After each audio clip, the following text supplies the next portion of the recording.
cult members, and welcome to Pop Culture Cult. I'm Sean. I'm Janice. And welcome to our trailer reaction to the final trailer for The Eternals. Are we sure? They said it's a final trailer. Now, we'll get some probably teaser TV spots and whatever, but... Okay. I'm interested to see what this... I'm going to lie, actually, and say... I'm not going to lie. I've seen this a couple times already, so... Her first time. Here we go. Eternals. Marvel's Eternals. And go.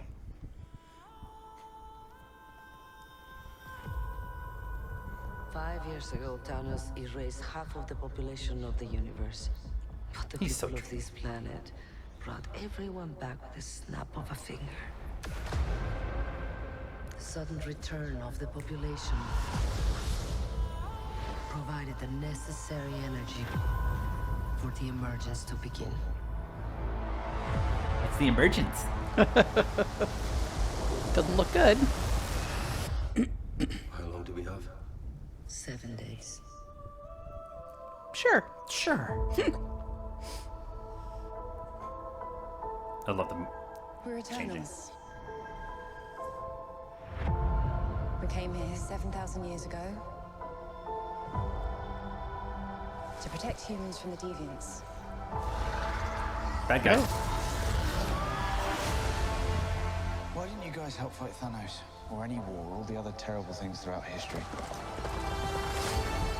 We were instructed not to interfere in any human conflicts unless deviants are involved. With who? Ah. The Celestials are here. Look at We need them. to find the others. I haven't seen some of them for centuries.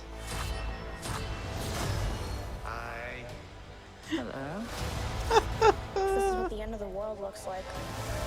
At least we have front row seats. You know what's never saved the planet? Your sarcasm. Fair. Fair. But it's made it interesting. Yeah. Academy Award-winning director. Since the day we arrived. When you love something, you protect it. That was Camden Lock. Yeah, I was gonna say it was Canon Luck.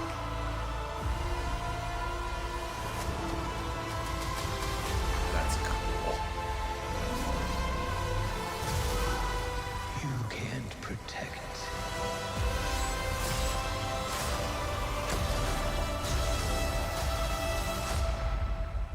Kinky. Any of them.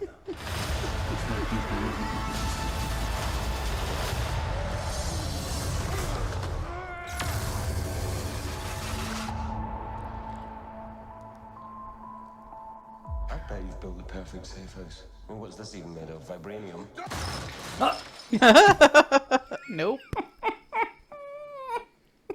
Fall collection. IKEA.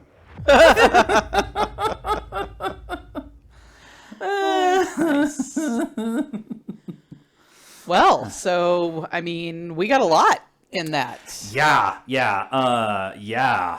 We know kind of the time, the point in time that it is. We've been speculating whether it was, like how far after Yeah. the snapping, or the unsnapping. And we got the Eternal or the Celestials, and a bunch of cool looking dragon monster thingies. The Deviants. Now we've talked about this in the past with the MCU. We're coming from it from the MCU. We're not coming it from the comics. Right. We don't know the comics.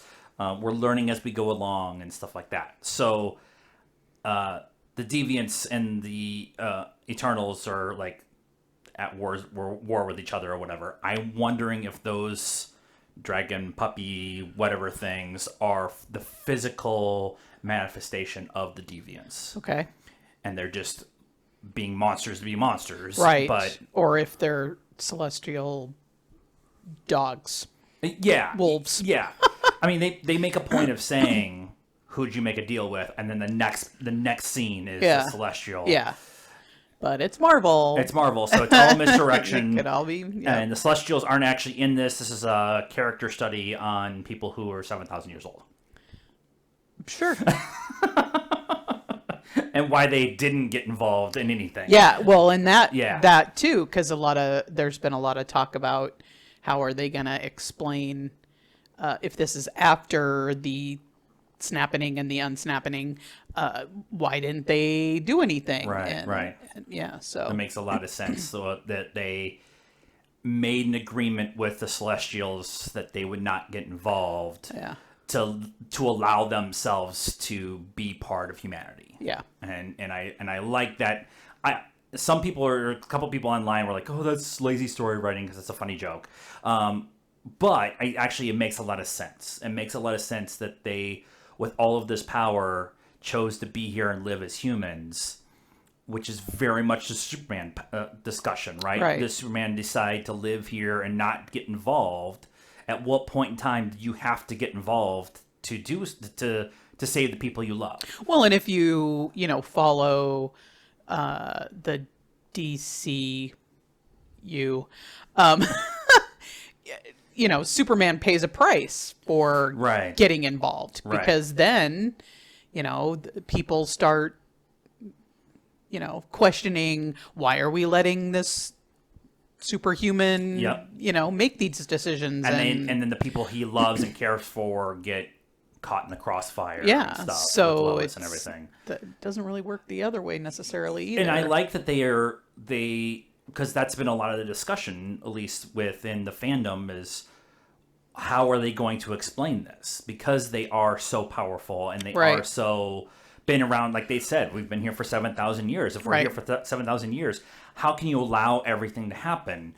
And I like that they're like, we chose to be here, but we can't be directly involved. Although we're going to get some of them somewhat playing on the they're fringes. living, yeah, and they're making, living their lives, Right. So, but I'm having a couple of thoughts. First of all, the TVA, the whole Loki TVA thing, Right. kind of sets this up because they're trying to protect the sacred timeline, right? And right. if these guys come in and start messing around with how Earth is supposed to be, Right. that The one would sacred timeline mess thing, with yeah. the sacred timeline. Yeah.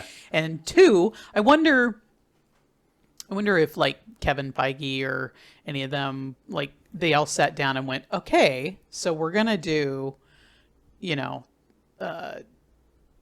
everybody disappears and then everybody comes back, and how do we explain, because they knew at that point in time they had all these new phases of stuff, Right, and like right. how are we going to explain that this group didn't Why weren't the Stop X-Men there? that, Why or- weren't the Eternals there? Yeah, Why wasn't? Where was the Fantastic Four? Like Yep. all of that. yeah, why was it just the people we've seen so far? I know that Kevin had not a story group meeting, but it was like everybody who's involved with the story making process. So the comic book writers, the current comic book, because Kevin's in charge of all of it now. Yeah. TV, comics, books, like everything. And I know that he sat down with everybody and said, "Okay, this is the story.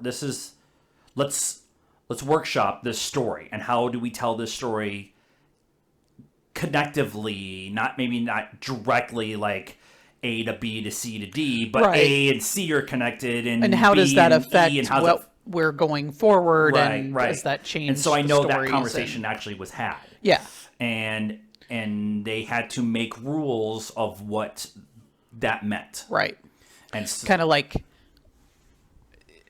Star Wars kind of painted itself into a corner, not knowing that they were going to be going forward. Right. And so they actually had the luxury of being able to they learned from plan that. pre-Disney buyout of Star Wars, Yeah. where like creators would come in like, we want to tell this story, and George is like, sure, let's do this story, and then you Yeah. get rabbits, and Right. you get walking, talking 6-foot rabbits. But which I'm totally cool with, by the way. Star Wars can be weird, but with this, the groundwork they've been laying with WandaVision, with Loki, and what's going on there, what we know is coming with Doctor Strange, as soon as they said the madness of the multiverse, like everybody's like, Multiverse of Madness. Everybody's like, that means X, Y, Z, whatever. Right. And then we knew that the X-Men are too big, the Fantastic Four are too big of characters in the Marvel universe not to have them show up at some point in time. Right. So they definitely did, like, okay, here's the plan. Here's the general plan. And then allow each of the storytellers to say, you can tell your story within the confines of what this is. Right. And that makes a lot of sense. Like, we have a continuous story that we want to tell, but we need to have new creators like Chow, who's Chloe Chow, who is won for the best director for No Man Land this year. She's the director of No Man Land, right? And so Nomad Land. Land. But having her kind of small, intimate kind of storytelling in this feels like an epic. Yeah. This feels like a 3.5, 4 hour Ben-Hur like epic. It just has that feel to it because the cast is so big. Yeah. And telling the story over thousands of years, it feels like an epic. And so you have that storytelling style of intimate storytelling in this epic. Oh, by the way, they're immortal. There's monsters, the Celestials who created the Eternals. You have all of that stuff laid out in front of us. It's very interesting. And as much as I am excited for Shang-Chi coming in a couple of weeks for us, I'm super excited about that. I've been excited and interested in this story specifically because it means so much for the overall MCU story. Yeah. That they are now going to be out in the public eye, and now you're talking about Thanos and connections with Thanos and the Celestials and the Deviants and the emergences. What does the emergences mean when you have the multiverse going on in the other corner too? So does that mean like fingers are being dropped in from the multiverse onto this plane and stuff? So yeah, I'm if you can't tell, I'm excited about this one. I'm pretty. But we're excited. Anything else you want to talk about in this trailer? So that is our thoughts on the final trailer that they're telling us is the final trailer. We'll probably get something else between now and November 5th of the Eternals. Let us know what you thought of this trailer and our reaction to it. Please be nice. That is a requirement around here. Like this video, subscribe to the channel, hit the bell for notification, follow us on all the social media stuff, Facebook, Instagram, Twitter, and TikTok. You young pups. And until next time, cult members, good afternoon, good evening, and good night now.